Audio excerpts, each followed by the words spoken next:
Alhamdulillahi Rabbil Alamin. Wassalatu wassalamu ala ashrafil anbiya'i wal mursalin Sayyidina wa maulana Muhammadin wa ala alihi wa ashabihil mujahidin at-tahirin. Amma ba'du. Saudara-saudara kaum muslimin seiman dan sekeyakinan yang berbahagia, pada suatu hari seketika sedang berkumpul dengan para sahabat, Rasulullah pernah memberikan peringatan. Beliau bersabda, "Yushiku an tada'a alaikumul umamu kama tada'al akalatu ala qas'atiha." Pada suatu saat nanti akan datang di tengah-tengah kamu, wahai umat Islam, di mana orang-orang lain di sekeliling kamu akan bersatu mengerubungi kamu seperti bersatunya orang-orang mengerubungi makanan di atas meja hidangan. Akan datang satu saat nanti di mana kondisimu dikepung sedemikian rupa, yang barat mau menerkam, yang timur mau menghantam, yang selatan mau menginjak-injak, yang utara pun akan menjelajah. Kondisimu seperti makanan di atas meja hidangan. Sebagian sahabat merasa heran dan terkejut, lalu mereka bertanya, "Amin qillati nahnu yauma izin ya Rasulullah?" Apakah jumlah kami pada waktu itu sedikit ya Rasul? Kami sampai dikepung sedemikian rupa? Beliau menjawab, "Bal antum yauma idzin katsir." Sama sekali tidak. Kamu tidak sedikit pada saat itu. Bahkan jumlahmu sangat banyak. Kamu adalah mayoritas. Walakinnakum ghusa'un ka ghusa'is sail. Tetapi keadaanmu saat itu persis seperti buih di lautan. Banyak tetapi centang perenang. Banyak tetapi tidak punya daya dan kekuatan. Banyak tapi dipermainkan gelombang lautan, dihempaskan ke tepian pantai tanpa punya makna dan arti. Kondisimu pada saat itu kuantitas yang tanpa kualitas, sehingga orang lain enak saja mengepung kamu. Akidahmu didangkalkan, dibanjiri dengan peradaban dan kebudayaan yang menjauhkan dari agama. Dari segi maksiat dan munkarat seluruhnya mengepung sampai kita melepaskan nilai-nilai Islam kita ini.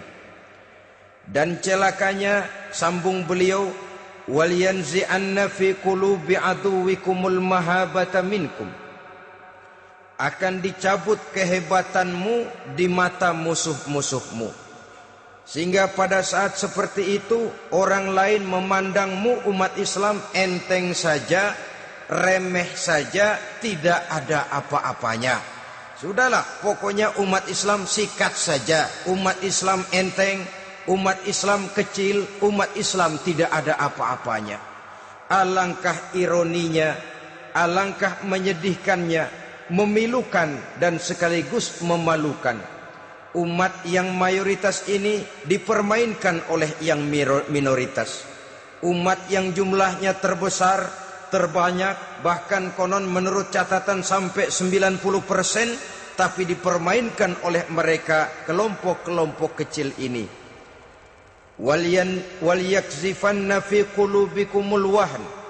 Pada saat itu di hatimu dicampakkanlah penyakit wahan. Sahabat kemudian bertanya, "Wa mal wahnu ya Rasulullah?" Apakah penyakit wahan itu ya Rasul? Beliau menjawab, "Hubbud dunya wa karahiyatul maut." Penyakit wahan itu tidak lain hubbud dunya wa karahiyatul maut. Terlalu cinta kepada dunia dan terlalu takut kepada mati. Materialistis dan takut resiko. Dua penyakit inilah yang menyebabkan walaupun umat ini mayoritas, tapi dipermainkan oleh yang minoritas. Walaupun dia golongan terbesar, tapi nasibnya seperti makanan di atas meja makan. Dari segala macam penjuru mau menghantam dia.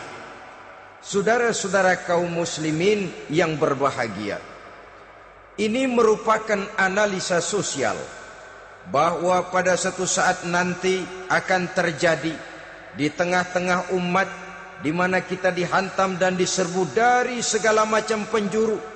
Akidah didangkalkan, peradaban dan kebudayaan dirusak, makanan dan minuman diracuni, pakaian ditelanjangi dan lain sebagainya, sampai kita melepaskan nilai Islam yang kita cintai ini. Kondisi sosial ini satu saat akan datang kepada kita. Demikian analisa dan peringatan dari Rasulullah sallallahu alaihi wasallam. Marilah sekarang kita melihat, adalah benar bahwa di zaman sekarang kita insya Allah tidak akan mengalami perang Badar sehebat yang pernah dialami oleh Rasul dan para sahabatnya. Tetapi sesungguhnya perang yang kita hadapi di zaman sekarang ini tidak kalah hebatnya dengan perang Badar, tidak kurang dahsyatnya dengan perang Uhud, tidak kurang ngerinya dari perang Khandaq. Hanya saja yang kita hadapi sekarang ini bukan ujung pedang, bukan ujung tombak, bukan ujung panah. Yang kita hadapi sekarang ini adalah perang akidah, perang ideologi, perang mempertahankan keyakinan. Yang kalau kita kalah sekarang, kita memang masih beragama. Tetapi anak kita, cucu kita, generasi yang akan hidup 5, 10, 20, 30 tahun yang akan datang, wallahu a'lam bissawab. Islam, saudara-saudaraku, tidak mungkin hilang dari dunia. Tetapi tidak mustahil Islam gulung tikar dari desa kita. Tidak mustahil Islam gulung tikar dari kampung dan kota kita, jikalau kita tidak menjaganya, jikalau kita tidak memeliharanya, bahkan jikalau kita tidak mewariskannya kepada anak-anak kita, generasi yang akan datang. Marilah kita mengingat sejenak bagaimana Islam di Spanyol yang pernah jaya, pernah mewarnai daratan Eropa, dan yang sekarang hanya sekedar tinggal ceritanya saja. Ini pernah diperingatkan oleh Rasul dalam satu hadis, sayati ala ummati zamanun la yabqal Islam illa ismun wala minal Quran illa rasmun. Akan datang satu masa di tengah umatku di mana pada masa itu Islam ada tapi hanya tinggal sekedar namanya saja, dan Quran pun ada tapi cuma sekedar tinggal tulisannya saja. Apabila kita tidak mewariskan ini kepada generasi yang akan datang, maka serbuan-serbuan dari berbagai macam penjuru dari hari ke hari semakin kita rasakan kehebatannya. Tidak mustahil sejarah Spanyol akan terjadi di desa kita, akan terjadi di kampung kita, akan terjadi di kota kita. Orang Spanyol kalau mereka cerita kepada anaknya, mereka akan cerita, "Nak, di sini dulu ada masjid." Kapan, Pak? Dulu bener dah. Banyak orang Islam kalau hari Jumat pada sembahyang, kapan itu, Pak? Dulu sekali. Sekarang cuma sekedar tinggal ceritanya saja. Bukankah sesuatu yang sangat tidak mustahil apabila kita tidak menjaga dan mewariskan Islam ini kepada generasi yang akan datang? Maka serbuan-serbuan akan membawakan hasil yang diinginkan oleh para penyerbu itu tadi. Kita sudah menjadi umat yang mayoritas, tetapi umat yang mayoritas ini menurut Rasul dikepung sedemikian rupa, akidahnya didangkalkan, peradaban dan kebudayaannya ditekan sedemikian rupa, kehidupan sosialnya dibuat individualis. Kemudian dari segi pergaulan, pakaian, makanan, minuman dan sebagainya diracuni, sampai dia tidak lagi berpegang teguh kepada agamanya. Dan dikala itu hilang kehebatan umat ini di mata musuh-musuhnya. Orang lain memandang kita ringan saja, enteng saja, satu umat yang sudah kehilangan wibawa. Padahal konon kabarnya kita mayoritas, tapi enak saja dikutak-kutik orang lain. Dan dikala itu di hati kita merajalela penyakit uahan. Penyakit uahan itu apa? Pertama, hubbud dunia, terlalu cinta kepada dunia. Terlalu cinta kepada dunia yang menyebabkan kita lupa akan tanggung jawab dan kewajiban, lupa meneruskan dan mewariskan Islam kepada generasi yang akan datang. Kita berlomba hanya untuk mengejar dunia dan seluruh isinya, baik dia bernama material, baik dia bernama seksual, baik dia bernama pangkat, jabatan dan kedudukan. Berlomba-lomba kita di dalamnya sampai tercampaklah penyakit hubbud dunia di dalam hati ini. Berurat dan berakar dunia itu, sulit dan berat kita berpisah daripadanya. Akibatnya kemauan untuk berbuat demi dan atas nama agama sangat sulit terwujud di dalam kehidupan ini. Yang kedua, karahiyatul maut, terlalu takut kepada mati. Baik mati ajal, mati dalam artian yang sebenarnya, baik mati usahanya, baik mati karirnya, baik mati pangkat dan jabatannya. Sehingga dengan demikian akibatnya jatuhlah kita menjadi umat yang kehilangan wibawa di mata orang lain. Saudara-saudara kaum muslimin rahimakumullah, saya katakan tadi, perang yang kita hadapi di zaman sekarang adalah perang akidah. Perang menghadapi peradaban dan kebudayaan yang menghancurkan moral daripada anak-anak kita. Perang menghadapi banjirnya maksiat dan munkarat.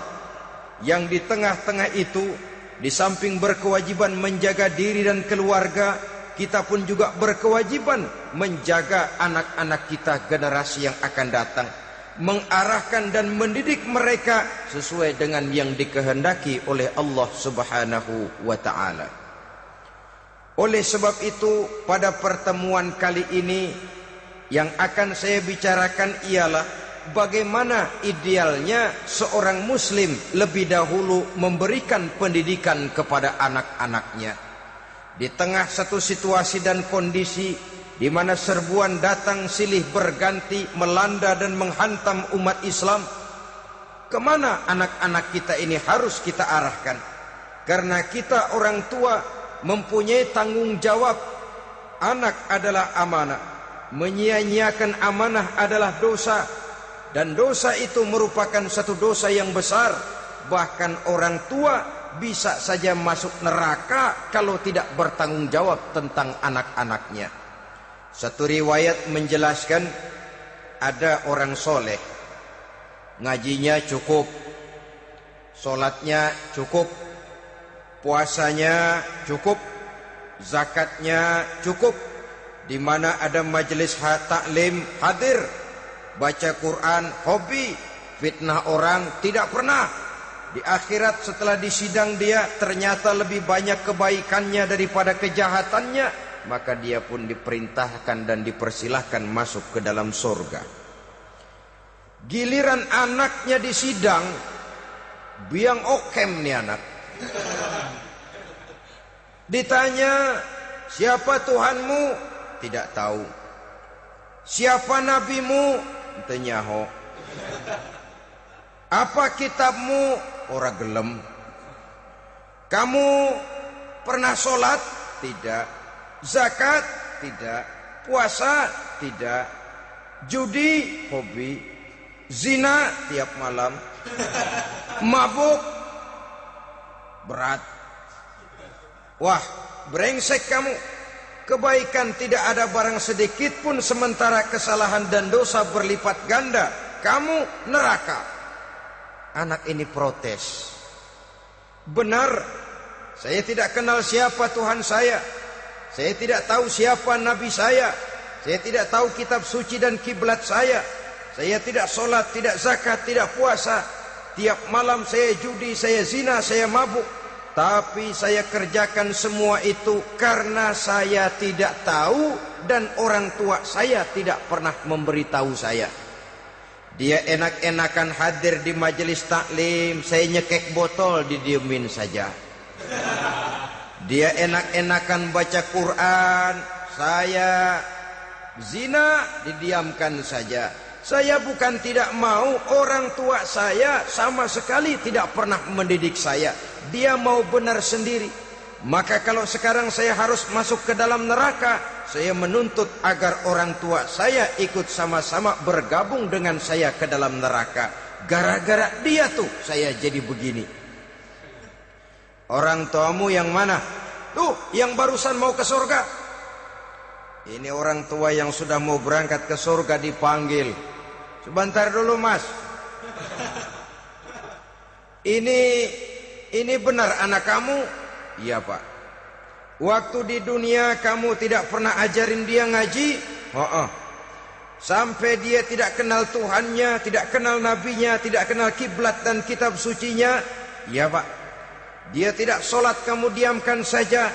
Dia tidak puasa, tidak zakat, kamu bersikap masa bodoh. Bahkan dia judi, dia zina, dia mabuk, kamu pun berdiam diri saja. Iya pak. Tahukah kamu bahwa anak ini adalah amanah? Menyia-nyiakan amanah artinya khianat, dan khianat adalah dosa yang sangat besar. Kamu tidak bertanggung jawab, maka kamu, anakmu gabung ke dalam neraka. Saudara-saudara kaum muslimin rahimakumullah, itu sebabnya Allah pesan benar-benar, ya ayyuhalladzina amanu qu anfusakum wa ahlikum nara. Hai orang-orang yang beriman, jaga dirimu dan keluargamu, istri, anak, orang-orang yang menjadi tanggung jawab dan kewajiban kita, jaga dan pelihara mereka dari api neraka. Saudara-saudara kaum muslimin, lalu kalau kita orang-orang tua yang hidup di zaman sekarang ini sudah sering beristighfar, mengurut dada, melihat situasi, membaca peta keadaan, konon tantangan yang akan dihadapi oleh anak-anak kita 15, 20, 25 tahun yang akan datang jauh lebih berat dari apa yang kita hadapi sekarang ini. Maka adalah wajar jika kita sebagai orang tua yang cinta kepada agama, cinta kepada anak-anak kita, berpikir untuk mewariskan nilai-nilai yang luhur ini kepada anak-anak kita generasi yang akan datang. Bagaimana pada mulanya kita harus mendidik mereka? Mari kita telusuri apa yang dicontohkan oleh Al-Quranul Karim. Orang-orang tua bijaksana yang diceritakan dalam Al-Quran, kalau sudah berpikir tentang anak-anaknya generasi yang akan datang, pendidikan pertama yang diberikan kepada anaknya ternyata adalah persoalan akidah.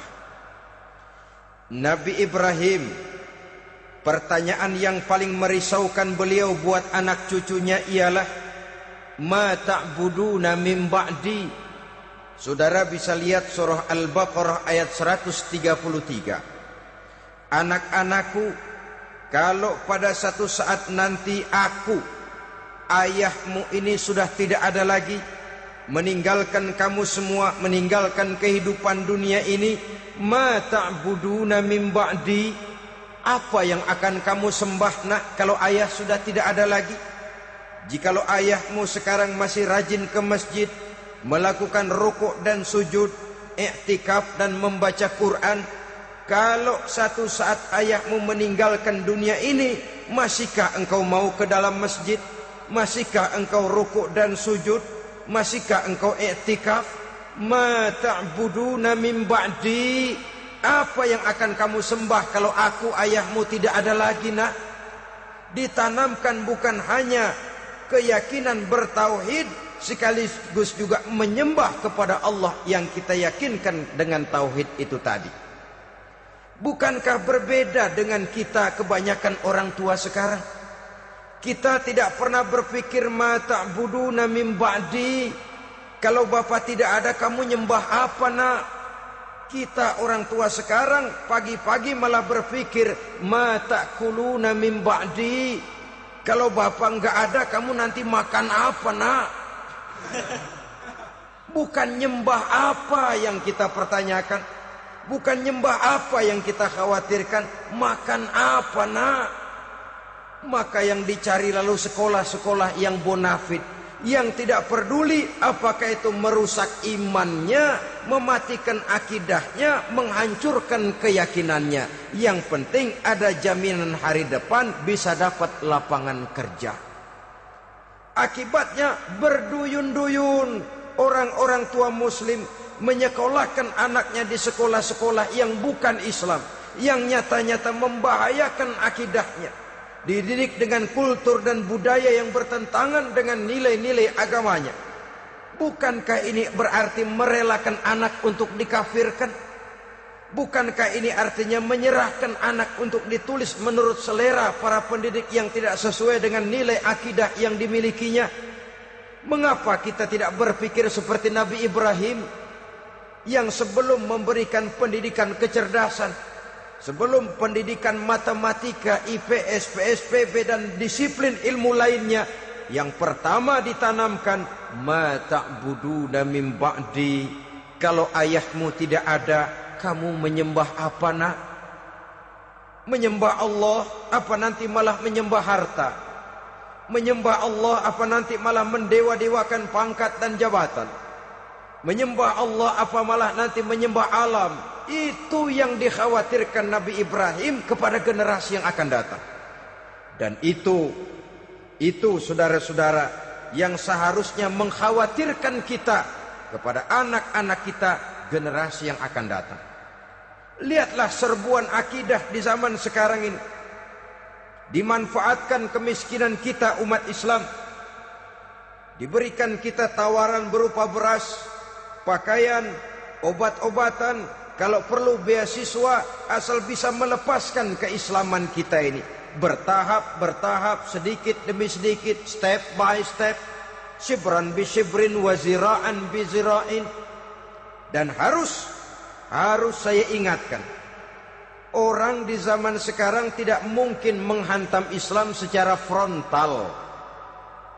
Tidak mungkin menghantam Islam terang-terangan, apalagi mengerahkan satuan militer. Tidak. Orang berhitung bagaimanapun kondisi dan kualitasnya umat Islam, mereka masih punya satu modal penting, fanatisme agama. Kalau ini disulut, api jihad segera berkobar, dan hanya maut yang bisa menghentikan orang yang dibakar dengan semangat jihad. Orang tahu itu. Betapa Uni Soviet kedodoran menghadapi mujahidin Afghanistan yang disulut oleh semangat jihad yang berkobar dengan persenjataan yang primitif ketimbang persenjataan Uni Soviet. Entah mereka pantang surut mundur ke belakang. Jadi jangan mimpi bahwa orang mau menghantam Islam ini dengan melarang pengajian, meruntuhkan masjid, menyegel pondok pesantren. Tidak.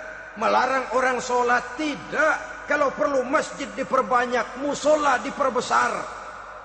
Tapi bikin itu masjid seperti museum. Besar, megah, mercusuar, tapi bikin seperti museum. Tempat orang kagum, tempat orang memuji, tapi sunyi dari nilai-nilai ibadah. Saudara-saudara kaum muslimin, untuk sampai kepada penghantaman akidah, jalan yang paling mudah dirintis sekarang ini secara bertahap dan sistematis, memisahkan umat Islam dari Islamnya. Biarkan mereka bernama Muslim. Biarkan di atas kartu penduduknya tertulis agama Islam. Tapi tanamkan budaya-budaya yang menyebabkan cara bergaul mereka, cara berumah tangga mereka, cara bertetangga mereka, sampai kepada cara mereka berpakaian, cara mereka bergaul, cara mereka makan dan minum, cara mereka mendidik dan menyekolahkan anak, sama sekali tidak lagi mencerminkan nilai-nilai yang Islami. Itu sudah satu usaha yang paling praktis, memisahkan umat Islam dengan Islamnya. Kalau sadarlah kita ke arah ini usaha orang di zaman sekarang, maka yang harus pertama kita tanamkan kepada anak-anak kita, didik mereka dengan jiwa tauhid yang mengkristal di dalam batinnya, meresap sampai ke tulang sumsumnya, yang tidak akan sampai pun nyawa berpisah dari badannya, akidah itu tidak akan berpisah dari hatinya. Bahkan dia sanggup dengan tegar berkata, lebih baik saya melarat karena mempertahankan iman daripada hidup mewah dengan menjual akidah. Satu khittah, satu garis kehidupan yang perlu kita wariskan kepada anak-anak kita, generasi yang akan datang. Dahulu ada satu tradisi, saudara-saudara. Kalau anak gadis kita dilamar orang, orang lalu bertanya, anakmu mau ngelamar gadis saya, apa sudah khatam Quran berapa kali? Apa sudah bisa baca kitab macam-macam dan lain sebagainya? Sehingga lahirlah satu kebanggaan. Apapun motifnya, tapi pertanyaan semacam ini zaman sekarang sudah langka. Paling-paling yang ditanya kalau anaknya dilamar orang, anakmu kerja di mana? Gajinya sebulan berapa? Kendaraannya bebek apa soang? Apa-apa? Itu yang kita pertanyakan, berkisar di seputar materi, kerja, job, status sosial, dan lain sebagainya. Perkara bisa baca Quran atau tidak, nomor 18. Perkara sembahyangnya rajin apa tidak, nomor 36. Saudara hadirin, akibatnya terjadi pergeseran nilai. Maka mendidik anak menurut tuntunan Quran adalah seperti yang diberikan contoh oleh Luqmanul Hakim, yang diceritakan dalam surah Luqman mulai ayat 11 dan selanjutnya. Apa pendidikan pertama yang harus kita berikan kepada anak? Pertama, ya bunayya la tusyrik billah. Wahai anakku, jangan sekali-kali engkau menyekutukan Allah. Nak, jaga tauhid, pelihara iman, mantapkan akidah. Ini dasar yang pertama. Belum lagi anak mengenal berbagai macam disiplin ilmu, yang pertama ditanamkan tauhid. Ini yang mendasari kehidupan. Ini yang akan menjadi mewarnai dan menjadi warna dari kepribadian seseorang. Sentuhan jiwa tauhid di dalam diri si anak. Belum lagi sempat dia kenal yang lain. Yang pertama yang kita tanamkan, kita wariskan, kita berikan, la tusyrik billah. Jangan sekali-kali menyekutukan Allah. Nah, kalau ini sudah tertanam, ini sudah merupakan satu fondasi yang kuat. Selebihnya nanti tinggal melihat bakat si anak, kemana dia harus dididik ini. Yang terpenting nilai iman lebih dahulu tanamkan. Dan untuk menghancurkan nilai keimanan, saudara-saudara, saya katakan, ingatkan kepada hadis di awal tadi, dikepung kita dari berbagai macam penjuru agar bila bisa melepaskan nilai-nilai iman dan keyakinan. Proses pendangkalan akidah, ditanamkan keraguan kepada agama, ditanamkan rasa malu beragama, sholat malu, baca Quran malu, berangkat ke masjid malu, pakai jilbab malu. Ditanamkan rasa malu beragama, sehingga bertahap sedikit demi sedikit kita mulai berpisah dengan kehidupan beragama. Ditanamkan hal yang sedemikian rupa dari berbagai macam penjuru. Dihantam akidah, akidah kuat. Dihantam dari segi peradaban dan kebudayaan. Diperbanyaklah peradaban dan kebudayaan yang bukan mendekatkan kita dengan agama, malah mendekatkan kita dengan neraka. Menjauhkan kita dari agama, menjauhkan kita dari nilai-nilai luhur yang diwariskan oleh orang-orang tua kita terdahulu. Adalah kewajiban kita yang pertama, mendidik anak, menanamkan roh, jiwa, dan semangat tauhid di dalam diri mereka. Saudara-saudara kaum muslimin rahimakumullah, Kenapa kita lebih dahulukan menanamkan jiwa, roh dan semangat tauhid ini kepada anak-anak kita? Pertama, kita tidak hanya ingin sekedar mempunyai anak yang pintar, tetapi lebih daripada itu kita pun ingin mempunyai anak yang benar. Segala macam disiplin ilmu, segala macam bentuk penalaran ilmiah dan pengisian intelektualitas manusia mungkin di satu sisi akan membuat dia pintar, tapi di sisi lain belum tentu akan membuat dia benar.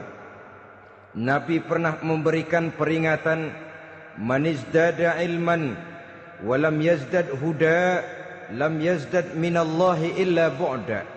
Orang yang hanya bertambah ilmu pengetahuannya tapi tidak bertambah hidayah dari Allah, tidak makin mantap keimanannya, maka seluruh nilai-nilai ilmunya hanya akan menjauhkan dia dari Allah Subhanahu wa taala. Dan adalah lebih merupakan azab daripada nikmat kalau kita diberikan ilmu pengetahuan yang hanya akan menyebabkan kita semakin jauh dari Allah Subhanahu wa taala. Yang kedua, sesungguhnya roh, jiwa dan semangat tauhid yang melekat dalam diri anak pada puncaknya akan melahirkan satu disiplin murni yang tumbuh dari dalam dirinya sendiri, di mana si anak dalam kehidupannya merasakan dimanapun dia berada, kemanapun dia pergi, ia selalu merasakan kehadiran Allah dekat dalam hidupnya. Ia sadar sesadar-sadarnya bahwa tidak ada satu perbuatan yang bagaimanapun kecilnya yang bisa disembunyikan dari kekuasaan Allah Subhanahu wa taala. Yang ketiga, dengan penanaman roh, jiwa dan semangat iman ini, maka diharapkan anak-anak nanti pada pertumbuhannya sanggup mengendalikan hawa nafsunya. Dengan kata lain, bahwa penanaman jiwa tauhid, penanaman roh dan semangat keimanan ini merupakan kondisi dasar yang harus dilakukan sebelum yang lain-lainnya.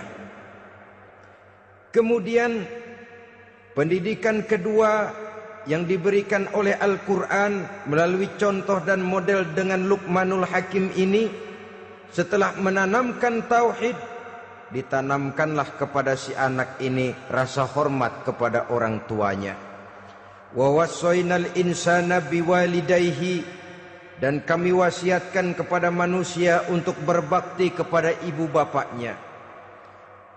Hamalathu ummuhu wahnan ala wahnin, karena ibunya telah mengandungnya dengan kepayahan di atas kepayahan. Maksudnya dengan kepayahan dan kelelahan yang berlipat ganda. Sehingga ketika Rasul ditanyakan orang, "Ya Rasul, siapa yang paling harus saya taati di dunia ini?" Beliau menjawab, "Ibumu." Kemudian, "Siapa lagi ya Rasul?" "Ibumu." Setelah itu, "Siapa lagi ya Rasul?" "Ibumu." Dan kemudian, "Siapa ya Rasul?" "Bapakmu." Ibu, ibu, ibu, bapak. Bahkan al-jannatu tahta aqdamil ummahat, surga berada di bawah telapak kaki ibu. Bagaimana menanamkan rasa hormat kepada orang tua di hati anak? Tentu yang pertama, bagaimana orang tua bisa memberikan keteladanan. Marilah kita sebagai orang-orang tua ini menyadari bahwa sebelum anak kenal sekolah dasar, sebelum anak kenal TK, ibtidaiyah, sanawiyah sampai kepada perguruan tingginya, yang pertama dia kenal adalah lingkungan rumah tangganya, gurunya adalah ibu bapaknya. Di sini berlakulah apa yang dinamakan keteladanan. Keteladanan jauh lebih berhasil daripada sekedar teori-teori yang muluk. Keteladanan jauh lebih berhasil daripada berbagai macam indoktrinasi dan penataran. Kurangnya keteladanan akan menyebabkan anak mencari pola. Apabila kita orang tua ini tidak bisa memberikan keteladanan yang baik kepada anak-anak kita, maka pada suatu saat anak-anak akan menganggap enteng dan kehilangan wibawa kita sebagai orang tua di mata mereka. Dikala itu akan sangat sulit kita membentuk kepribadian mereka. Bukankah di zaman sekarang ini kita banyak mengalami krisis wibawa, krisis figur? Ada yang karena rapotnya merah melulu, gurunya dikeroyokin. Pak guru pulang sekolah dicegat. Bahkan nyaris ada orang tua pernah dibunuh oleh anaknya sendiri. Dan lain sebagainya, kasus-kasus yang sebenarnya tidak perlu terjadi, karena memang bukan saja bertentangan dengan nilai budaya kita sebagai bangsa, tapi juga bertentangan dengan ajaran agama kita sendiri. Krisis wibawa, krisis figur, yang juga akibatnya harus kita sadari banyak faktor yang membentuk kepribadian anak.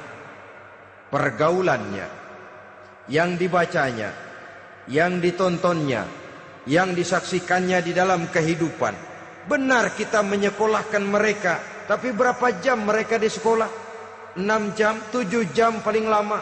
Sedangkan mereka hidup 1 hari 1 malam 24 jam. Kalau cuma 7 jam di sekolah, ini berarti lebih banyak dia di luar sekolah. Dan di luar sekolah itu artinya ya rumah tangganya, ya temannya, ya lingkungan di mana dia tinggal, yang seluruhnya sangat besar pengaruhnya dalam ikut membentuk kepribadian anak-anak kita. Saya katakan tadi, di samping kita menghadapi perang akidah, kita pun berhadapan di dalam perang menghadapi peradaban dan kebudayaan yang bukan saja menjauhkan kita dari agama, tetapi sanggup menghancurkan moral daripada anak-anak kita. Secara pribadi, saudara-saudara, saya iri, saya kagum misalnya dengan kemajuan yang diperoleh oleh negara tetangga kita, Jepang misalnya. Padahal tahun 45 ia pun hancur lebur oleh meledaknya atom di Hiroshima dan Nagasaki. Tapi bagai satu tenaga raksasa kemudian Jepang bangkit menjadi satu negara superpower di Asia.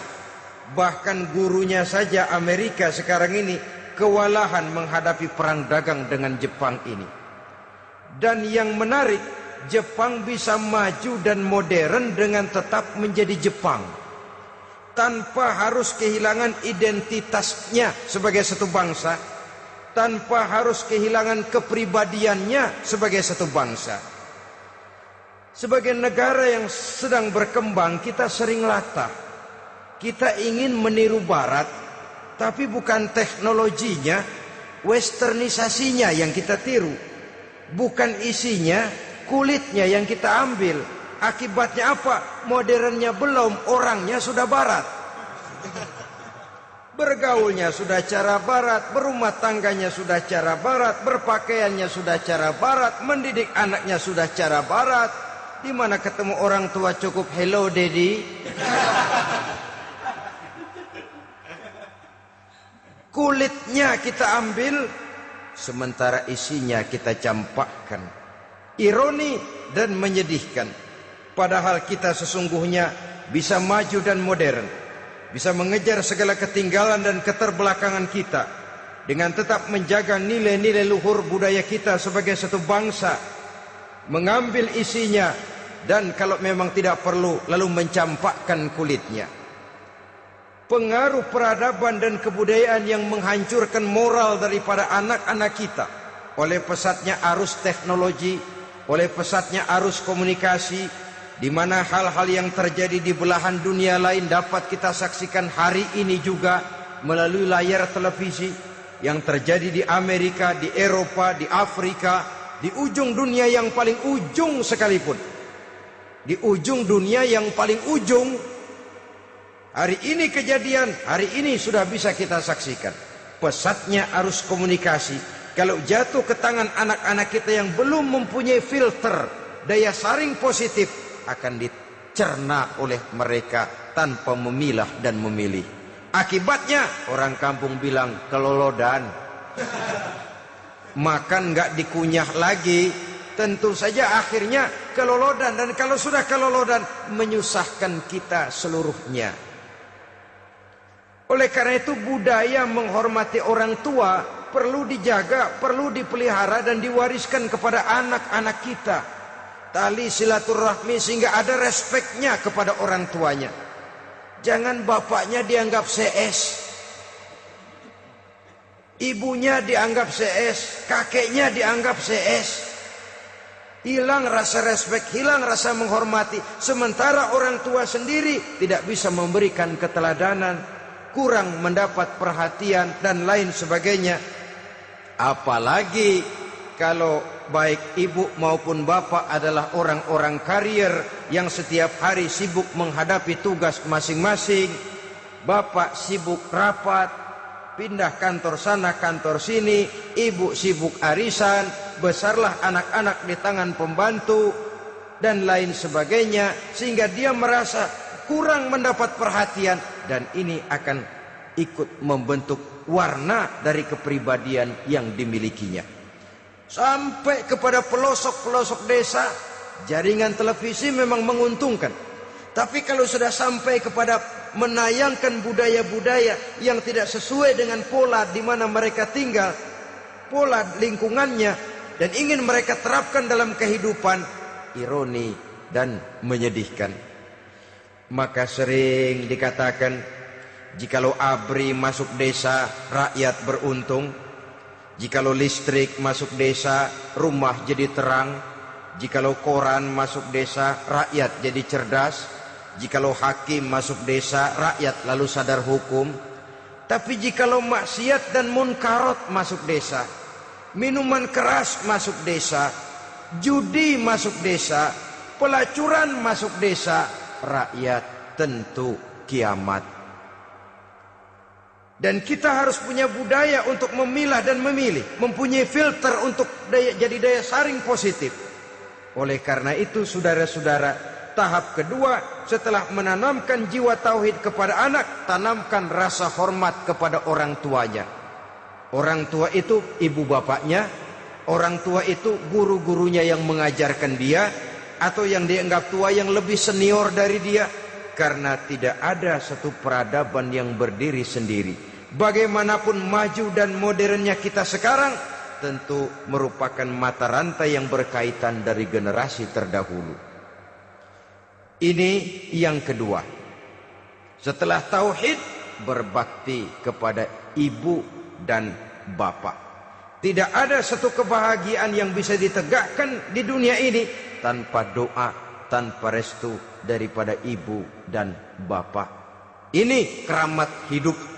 Doanya dikabul Allah dan kutubnya juga dikabul oleh Allah Subhanahu wa ta'ala. Jadi mendidik anak setelah menanamkan jiwa tauhid, menanamkan rasa hormat dan taat berbakti kepada ibu bapaknya. Itu yang kedua. Kemudian yang ketiga, melalui model Luqman, Quran mendorong kita untuk mendidik anak, menanamkan etika otonom. Apa itu? Ya bunayya, innaha in takum mithqala habbatin min khardalin fatakun fi sakhratin aw fis samawati aw fil ardi ya'ti bihallah. Wahai anakku, sesungguhnya kalau ada satu kebaikan yang kamu kerjakan, kecil, tidak nampak oleh pandangan mata yang zahir, yang kecil itu tersembunyi di puncak langit, di dasar bumi yang paling dalam, atau di tengah batu hitam sekalipun, Allah pasti mengetahuinya dan pasti akan memberikan balasan yang seadil-adilnya. Pendidikan apa ini? Pendidikan moral, menanamkan etika otonom. Nah, kau berbuat baik jangan karena dilihat orang. Kau tidak mau melakukan kejahatan, jangan cuma karena ada polisi. Kalau ada polisi kau tidak mau jahat, kucing juga begitu. Coba lihat kucing, taruh ikan asin di piring kaleng, tongkrongin. Aduh, kucing kalem, sopan, tenang. Sedikit kita lengah, habis ikan digarap. Tapi ditanamkan satu kesadaran, kemanapun kau pergi, apapun yang kau kerjakan, tersembunyi di tengah batu, di dasar bumi, di puncak langit, Allah pasti tahu. Dalam bahasa yang ringan, kita ini diawasi oleh dua hiperkomputer yang maha sensitif. Produksi langit mereknya Rokib dan Atid. Itu komputer yang sangat peka dan sensitif. Jangankan kita berbuat, kita berniat baik saja, komputer sudah nyatat sendiri. Inilah yang orang sekarang namakan waskat, pengawasan malaikat. Kalau hidup sudah merasa diawasi oleh malaikat, waskat berhasil. Tapi kalau waskat sudah diawasi malah nekat, itu yang gagal. Atau yang diawasi dan yang mengawasi sama-sama sepakat, itu juga bisa cincai. Saudara-saudara kaum muslimin rahimakumullah. Waskat dalam pengertian kita muslim, bagaimana hidup ini merasakan diawasi oleh malaikat. Intelektualitas yang tinggi sekalipun, IQ yang nilainya plus sekalipun, disiplin ilmu yang bagaimanapun banyak yang memenuhi benak kita, tanpa diiringi oleh etika otonom, orang sering mencari celah dan kesempatan. Mencari celah dan kesempatan. Tapi kalau sudah merasa kemanapun saya pergi, dimanapun saya berada, kebaikan bagaimanapun sekecilnya saya lakukan, toh Allah pasti akan memberikan balasan. In khairan fa khairun, wa in syarran fa syarrun. Jikalau baik, baik balasan yang kita terima. Jikalau jahat, jahat kejahatan yang kita terima. Kalau sudah ke arah ini kita berpikir, maka sesungguhnya kalau kita berbuat baik kepada orang lain, hakikatnya kita sudah berbuat baik kepada diri kita sendiri. Lalu tidak ada merasa rugi berbuat baik kepada orang. Karena manakala dia melakukan kebaikan kepada orang lain, artinya dia sudah berbuat baik untuk dirinya sendiri. Jadi setelah tauhid, kemudian berbakti kepada ibu bapak, yang ketiga baru pendidikan tentang akhlak, tentang moral. Pola ini yang sering terlupakan oleh kita, bahwa bagi kita itu pendidikan tidak lain upaya mencerdaskan otak anak. Jangan sampai sebab ini kelihatannya pembangunan makin maju, persaingan hidup makin tajam, tensi ekonomi semakin tinggi, sementara jumlah tenaga kerja dengan lapangan kerja yang tersedia jauh dari mencukupi. Jikalau tidak membekali anak dengan pendidikan yang menunjang lapangan pekerjaan, orang tua khawatir, takut sekali anaknya jadi gelandangan. Dikhawatirkannya kehidupan dunia ini, sementara dia lupa kalau anaknya bisa jadi gelandangan di akhirat. Padahal selama-lamanya gelandangan di dunia, paling seumur manusia itu 60 tahun, 70 tahun lah umur orang sekarang. 70 itu sudah luar biasa itu.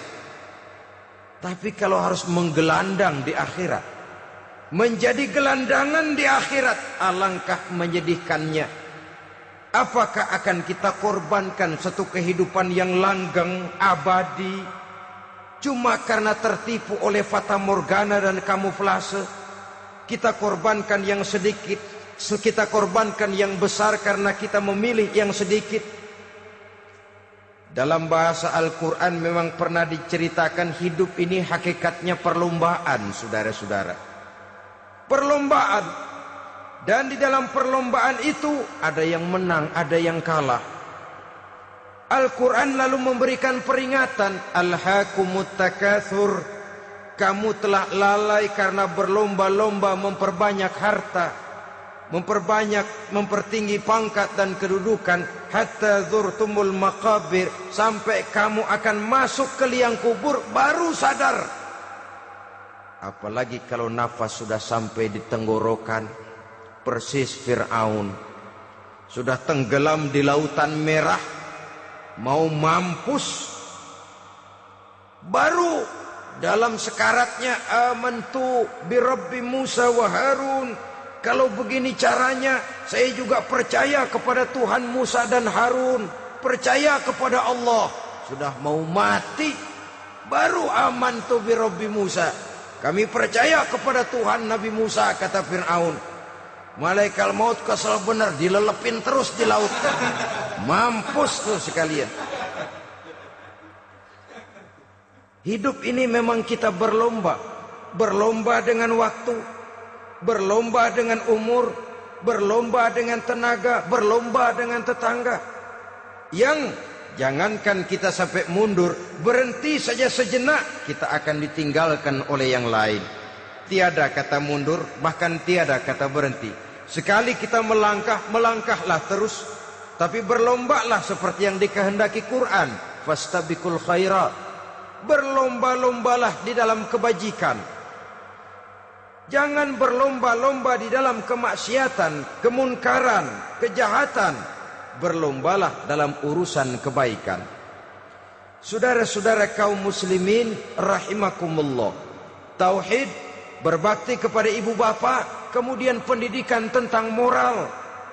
Apabila pendidikan tentang moral sudah tertanam, barulah lihat bakat si anak. Kemana bakatnya? Anak saya kelihatannya dari kecil demennya main bedil-bedilan saja. Beri kali itu. Kirim ke Magelang, masukkan akabri. Tapi dengan syarat 3 itu tadi. Iman sudah tertanam, rasa bakti kepada ibu bapak sudah ada, dan punya nilai moral. Sehingga boleh jadi nanti dia menjadi jenderal yang beriman, yang berbakti kepada ibu bapaknya, dan punya moral yang tinggi.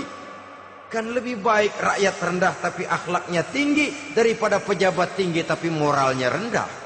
Jauh lebih baik rakyat rendah punya moral tinggi ketimbang pejabat tinggi punya moral rendah. Nilai moral ini yang jadi ukuran dan barometer di masyarakat. Yang ini yang sering kita lupakan. Bahwa kehancuran satu bangsa dimanapun di dunia ini selalu dimulai dengan kehancuran moral daripada bangsa itu sendiri. Sekarang membina nilai moral ini berat. Gadis kita, remaja, putri diberikan pakaian jilbab, mungkin dia sendiri masih setengah-setengah, ditambah lagi oleh ledekan temennya. Jilbab lah kuno. Bau sorga lah, bau masjid lah, bau menyan lah. Ditanamkan rasa malu untuk hidup dekat dengan agama. Kalau moral semacam ini sudah tertanam, sedikit demi sedikit kita mulai mengucapkan selamat tinggal kepada agama. Dan kemalangan apa yang lebih malang kalau kita sudah jauh dari agama ini? Bukankah Islam telah menyelamatkan manusia dari penyakit jahiliyah dan membawanya kepada satu kehidupan yang maju dan modern? Kalau kita tinggalkan Islam ini, bukankah artinya kita akan kembali kepada satu zaman jahiliyah? Hanya saja jahiliyah itu berada di abad modern. Versinya tentu lebih modern. Kalau zaman jahiliyah dulu mabuknya pakai arak, zaman sekarang sudah macam-macam orang bisa mabuk. Kalau zaman jahiliyah dulu anak perempuan dikubur hidup-hidup, zaman sekarang kadang-kadang belum sempat lahir ke dunia, malah sudah dibunuh lebih dahulu. Versinya saja yang berbeda. Kalau di zaman jahiliyah dahulu manusia menyembah batu yang bernama Latta, Uzza, Manat dan Hubal. Di zaman jahiliyah modern sekarang ini, orang sering menyembah kepala bagiannya, sering menyembah atasannya, sering menyembah komputer, sering menyembah teknologi modern yang lebih diyakininya daripada Allah sebagai keyakinan sentral di dalam hidupnya. Saudara-saudara kaum muslimin rahimakumullah. Jadi yang ketiga, nilai moral yang ditanamkan kepada anak-anak kita supaya dia bisa menghadapi tantangan-tantangan hidup yang semakin berat ini dengan tetap berpegang teguh kepada nilai-nilai moral yang diwarnai oleh jiwa keimanannya yang bersumber dari ajaran agamanya. 3. Kemudian yang keempat, barulah tatanan kehidupan sehari-hari. Apa kata Luqman? Ya bunayya aqimis shalah. Setelah bertauhid, berbakti kepada ibu bapa, punya nilai moral. Ya bunayya aqimis shalah, nak dirikan solat. Rumah tangga muslim. Anak berumur 7 tahun sudah berani meninggalkan solat. Kata Nabi, pukul. Bukan untuk menyakiti, untuk mendidik. Karena sayang kepada anak. Saudara-saudara, kita khawatir betul kepada anak.